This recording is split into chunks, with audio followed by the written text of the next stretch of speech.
Então, bora resolver as questões de 4 pontos do nível S. Um tetraedro tem arestas com medidas inteiras e 4 dessas medidas estão mostradas na figura. Qual é a soma das medidas das outras duas arestas? Então, ele te dá aqui que as medidas das arestas desse tetraedro são todas inteiras, ou seja, são sempre números inteiros. E a gente vai querer saber qual vai ser a soma das medidas das arestas que não são dadas aqui. Ele te deu 4 arestas, uma mede 7, outra 3, outra 4 e outra 2. E aí a gente tem essa daqui, que é o AB. Eu nomeei aqui os vértices como ABCD. Então, essa aresta AB, digamos que mede um certo x. E a CD também a gente não sabe, vai medir um certo y. A gente quer saber qual é a soma de x mais y. E aí, qual que vai ser a ideia que a gente tem que usar para descobrir quais vão ser os valores dessas arestas? A gente vai ter que aplicar aqui diversas vezes a desigualdade triangular, que é a regra de formação de um triângulo. Por exemplo, olha aqui esse triângulo ABC. Então, a gente tem que o x ali faz parte do triângulo ABC. E ele tem, digamos que aqui é ABC, tem um lado que mede 7 e outro lado que mede 2, e aí o AB que mede x. Então, o que diz a desigualdade triangular? Ela diz que um lado qualquer do triângulo tem medida menor do que a soma dos outros dois. Então, por exemplo, para a gente poder formar esse triângulo aqui, a gente vai ter que ter 7 menor do que x mais 2. Então, se eu pegar um lado do triângulo, ele sempre tem que ser menor do que a soma dos outros dois. E o mesmo vai valer se eu escolher qualquer outro lado aqui. Então, o 2, por exemplo, também tem que ser menor do que 7 mais x.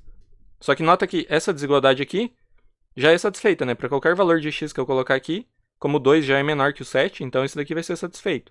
Então isso daqui não vai dizer nada pra gente.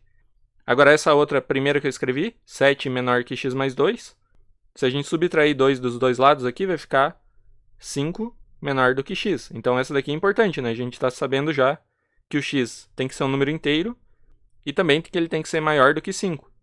E aí tem uma terceira desigualdade, que é escolhendo o lado x. Então o lado x tem que ser também menor do que a soma dos outros dois. Então vai ficar x menor do que 7 mais 2, que vale 9. Então a gente descobre que o nosso x tem que ser maior do que 5, que é o que saiu da primeira equação, e também tem que ser menor do que 9. Então ele vai estar nesse intervalo aqui, de 5 até 9. E lembra que ele tem que ser inteiro, então a gente sabe que ele só pode ser 6, 7 ou 8. E isso é só aplicando para esse triângulo ABC, né? Ele também faz parte do triângulo ABD, que tem lados 3, 4 e x. Então daí a gente teria que aplicar aqui agora a desigualdade triangular, de novo, só que para esse triângulo aqui, o ABD. Então, a gente tem o lado AD, que mede 3, o lado BD mede 4, e o AB é o mesmo x. Então, o que sai daqui? A gente tem que x é menor do que 3 mais 4, soma dos outros dois lados vai dar 7. Então, o x é menor que 7. Então, nota que simplesmente usando essa, a gente já descobre aqui qual é o valor de x. Porque da primeira lá a gente tem que o x só pode ser 6, 7 ou 8, porque tem que ser inteiro. E aqui a gente descobriu que ele tem que ser menor do que 7, então ele não pode ser nem 7 nem 8, só sobra o 6. Então x é igual a 6. Então aqui já saiu, né? A gente poderia também aplicar as desigualdades triangulares, as outras desigualdades, né? 4 menor do que x mais 3 e assim por diante. Só que não vai precisar, né? A gente já encontrou qual é o valor de x. X vai valer 6. Então vamos anotar aqui que x vale 6, e agora a gente precisa encontrar quem é o y. E a gente vai aplicar a mesma ideia. Nota que o y faz parte de dois triângulos também. A gente tem aqui o triângulo ADC, que vai medir y esse lado, né? O lado CD. Um lado mede 7 e o outro mede 3. E também ele vai fazer parte do CBD.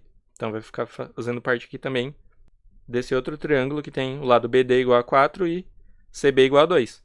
Então vamos aplicar primeiro a desigualdade triangular para o triângulo ACD, que tem o lado y. Então a gente vai ter y menor que 7 mais 3, que é igual a 10. Então y é menor do que 10. O lado y tem que ser menor que a soma dos outros dois. E também a gente vai ter que 7 é menor do que 3 mais y. 3 mais y. Então isso daqui, se eu subtrair 3 dos dois lados, vai ficar como? Vai ficar 4 menor do que y. Então com essas duas equações, a gente tem que o y está entre 4 e 10, né? Então a gente tem 4 menor que y e também y menor do que 10. E ele tem que ser inteiro, então vai ter que ser 5, 6, 7, 8, 9. Algum desses. E agora para descobrir qual que vai ser exatamente, a gente vai aplicar para o triângulo de baixo. Então, usando a desigualdade triangular aqui, a gente tem que o y tem que ser menor do que 2 mais 4. Então, y menor que 2 mais 4, que é igual a 6. E aí já matou, né? Porque y tem que ser menor do que 6 e também tem que ser maior do que 4, lá da primeira equação. Então, se ele só podia ser 5, 6, 7 e assim por diante, e tem que ser menor do que 6, ele não vai poder ser nenhum outro número, exceto o 5. Y é igual a 5. Tem que ser maior do que 4 e menor do que 6. A única opção é o 5. Então a gente descobre que x vale 6 e y vale 5. Qual vai ser a soma dessas duas arestas, então? Resposta da letra C, 11.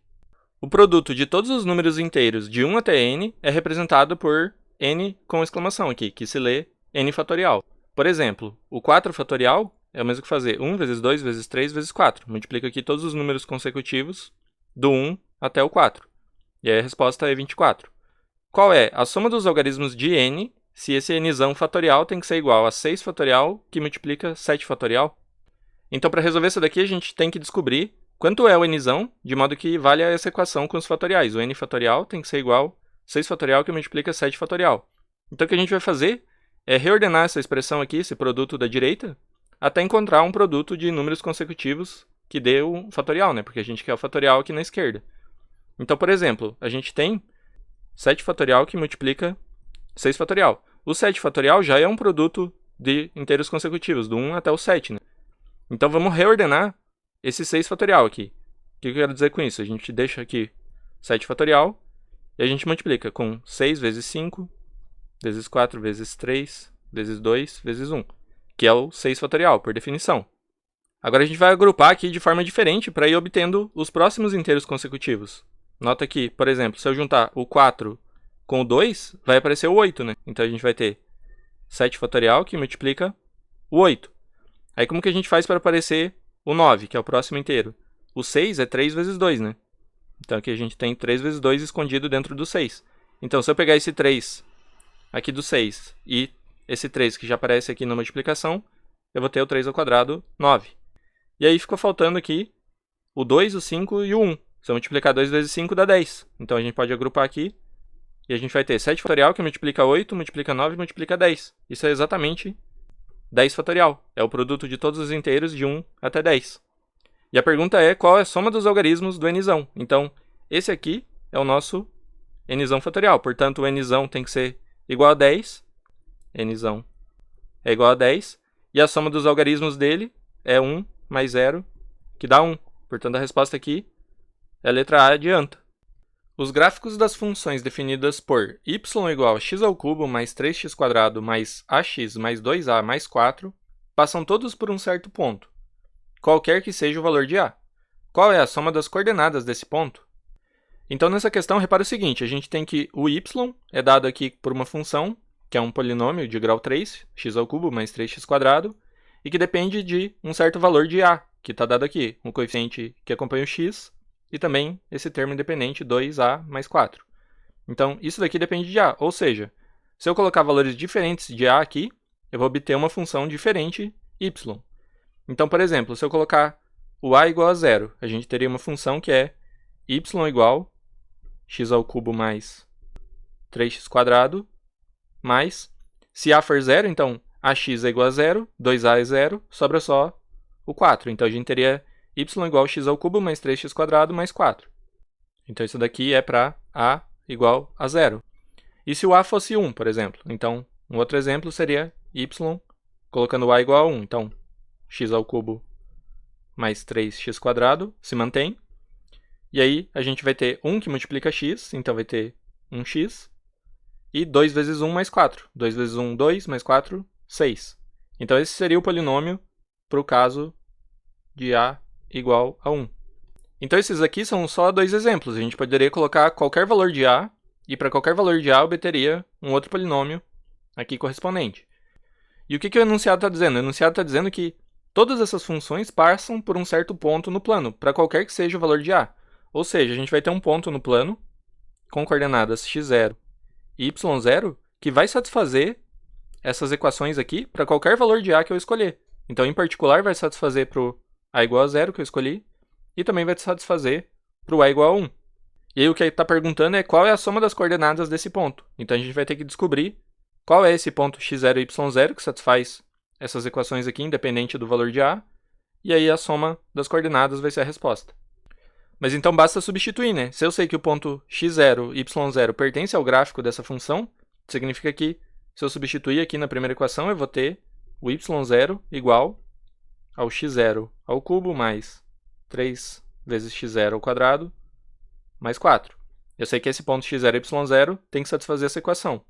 E tem que satisfazer a segunda também, então o mesmo y0 tem que satisfazer essa equação aqui, x0 ao cubo mais 3x0 ao quadrado mais x0 mais 6.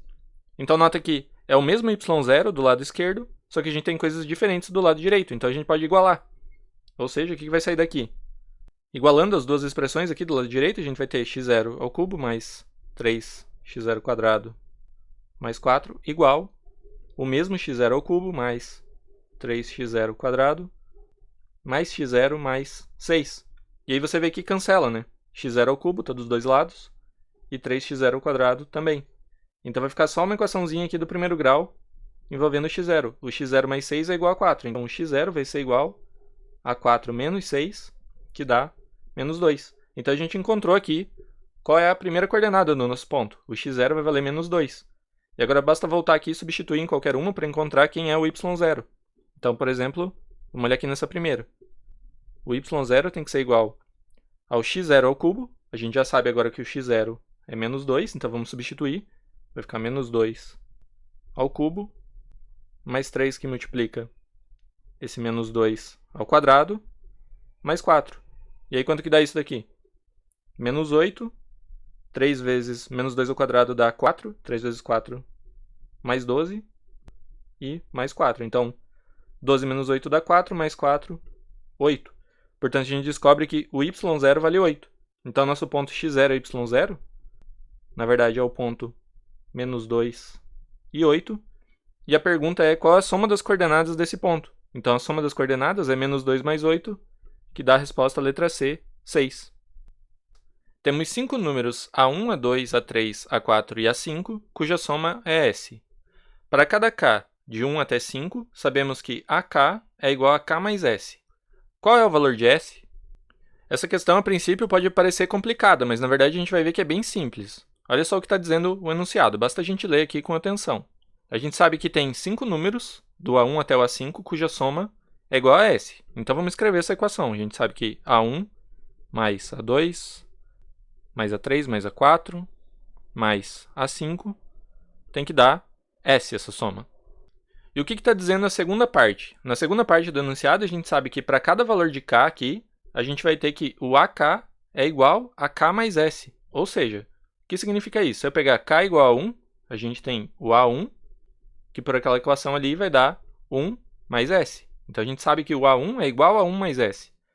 O A2 vai valer a mesma lógica. O A2 é k igual a 2, então é igual a 2 mais S.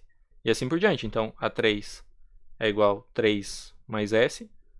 O A4 é igual a 4 mais S. E o A5 é igual a 5 mais S.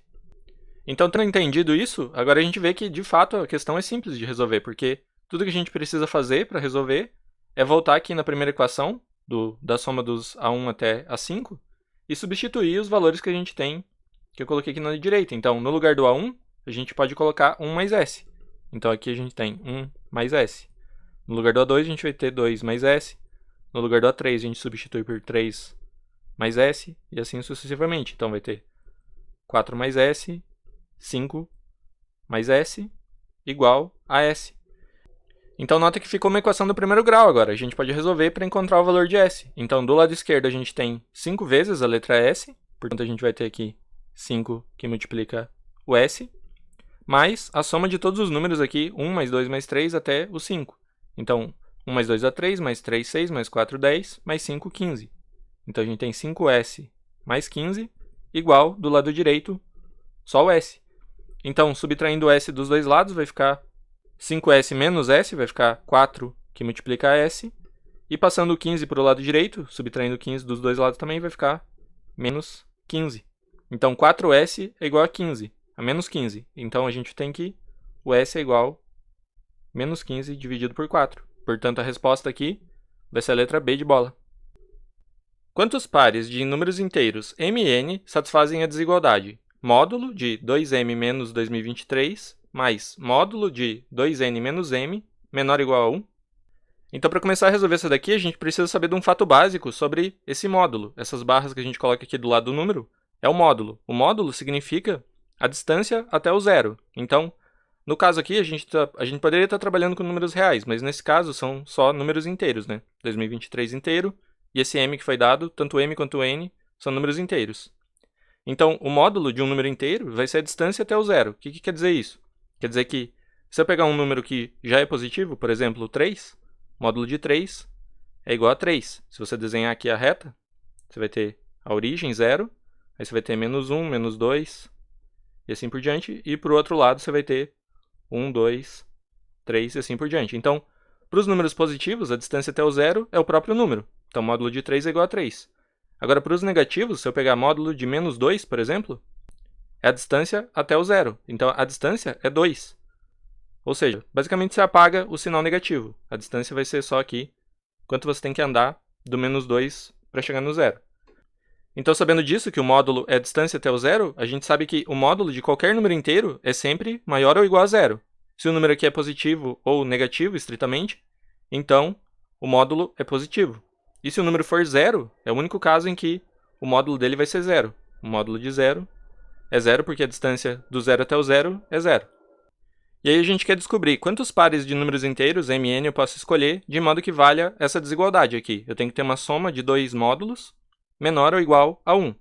E todos os números que estão aqui são inteiros, como eu disse antes, né? Então, de quantas formas eu posso escolher isso? Lembrando que esse primeiro módulo é maior ou igual a zero, porque o módulo é sempre maior ou igual a zero. Então, a gente vai ter dois números inteiros que são maiores ou iguais a zero, que somam menos do que 1. Somam ou 0 ou 1, né? Esse menor ou igual a 1 aqui, como a equação é inteiros, e o lado esquerdo é maior ou igual a zero, então tudo isso aqui é maior ou igual a zero, esses números têm que estar entre 0 e 1, ou seja, só pode ser 0 ou 1. Aí quantas possibilidades a gente vai ter para somar dois números inteiros e ficar entre 0 e 1? Ou ambos são 0, né? A gente pode ter 0 no primeiro com 0 no segundo, vai somar 0. Ou 0 no primeiro mais 1. Então a gente vai ter três casos aqui. 0 mais 1, que dá 1, é menor ou igual a 1. Ou 1 mais 0, que também é a soma dá 1 e fica menor ou igual a 1. E agora a gente vai ter que analisar para quais desses três casos existem m's e n's que a gente pode escolher que façam sentido. Por exemplo, no primeiro aqui, se eu tiver aqui o primeiro módulo é 0, então eu tenho que ter 2m menos 2023 em módulo igual a 0. E o segundo também. Mas vamos olhar só para esse primeiro. Então, se o módulo é 0, isso implica que a distância desse número até o 0 é 0, ou seja, o próprio número é 0. Então, 2m tem que ser igual a 2023, para isso que está dentro do módulo ser 0. Só que então eu teria que ter um número inteiro, que quando eu multiplico por 2 dá 2023. Isso aqui é impossível, né? Porque do lado esquerdo é um número par e do lado direito é ímpar. Ou se você quiser, passando 2 dividindo, a gente teria que o m é 2023 dividido por 2, que não é um número inteiro. Então a gente vê que para esse primeiro caso aqui, não é possível. Não tem nenhum par de inteiros que satisfaça. E a mesma coisa para o segundo. O segundo caso também tem que ser o primeiro igual a 0 e o segundo igual a 1. Então é exatamente a mesma análise. A gente vai cair nesse mesmo caso. O 2m menos 2023 vai ter que ser 0, e isso é impossível. Então fica faltando analisar só o último. Então, o último caso aqui é quando o 2m menos 2023 em módulo é igual a 1 e 2n menos m em módulo é igual a 0. Então, o que sai dessas duas equações? Nota que a segunda equação determina já que o 2n tem que ser igual a m. De novo, a gente tem um módulo igual a 0. Então, essa equação aqui diz que o 2n tem que ser igual a m. Então, portanto, a gente descobre já que o m tem que ser um número par, porque ele tem que ser igual a 2n. E, além disso, se a gente descobrir aqui quem é o m, o n é único, que satisfaz. Então, a gente vai ter, para cada m, um único par mn satisfazendo essas duas equações. Agora a gente tem que olhar para a primeira, porque a primeira teria duas opções também. Nota que a gente tem o módulo igual a 1. Então poderia ser 2m igual a 2024, porque daí quando subtrai 2023, fica módulo de 1, que é igual a 1. Mas lembra que o módulo de menos 1 também é igual a 1. Então, na verdade, a gente poderia ter também, a princípio, 2m igual a 2022. Certo? Porque se eu fizer 2m igual a 2022, menos 2023 ficaria módulo de menos 1. E módulo de menos 1 é igual a 1. E daí por isso que é importante saber que o nosso m vai ter que ser par, porque isso vai excluir esse segundo caso aqui. Se o 2m for igual a 2022, o m teria que ser igual a 1011, que é ímpar. Então não vai ser possível resolver. Se a gente tomasse essa segunda solução aqui, com m igual a 1011, não teria o n correspondente, que 2n é igual a m, porque não tem como ter 2n igual a 1111. Então no final a gente vai ficar só com o caso 2m igual a 1024, então 2m igual a 1024 vai implicar que o m vai ser a metade disso, que é 1012, e para esse m igual a 1012 vai ter um único n, que é igual ao dobro dele, que é o próprio 2024. Então, esse aqui, no final de todas as análises, vai ser o único par que satisfaz essa desigualdade, m igual a 1012 e n igual a 2024. Então a resposta aqui para quantos pares de números inteiros mn satisfazem é, letra B, um único par.